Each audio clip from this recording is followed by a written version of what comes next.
Thôi kệ đi, cứ khoan thai mà sống. Ai đối xử tệ với mình thì kệ họ. Mình cứ sống vui vẻ cuộc sống của mình. Chuyện gì đến ta đón nhận. Cho dù chuyện tốt hay chuyện xấu, nếu đã đến thì đó là phước phần của mình.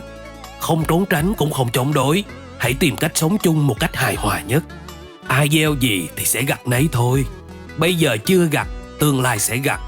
Đừng hy vọng gieo nhân đắng mà muốn hái quả ngọt. Đố ai hiểu hết chữ đời. Sang giàu nghèo khó, chết rồi như nhau. Chết rồi đưa xuống hố sâu, lấp xong là hết, có đâu khác gì. Cho nên chớ có so bì, đừng nên xảo quyệt chỉ vì háo danh. Đừng nên kèm cựa đua tranh, đừng dìm người khác để giành phần hơn.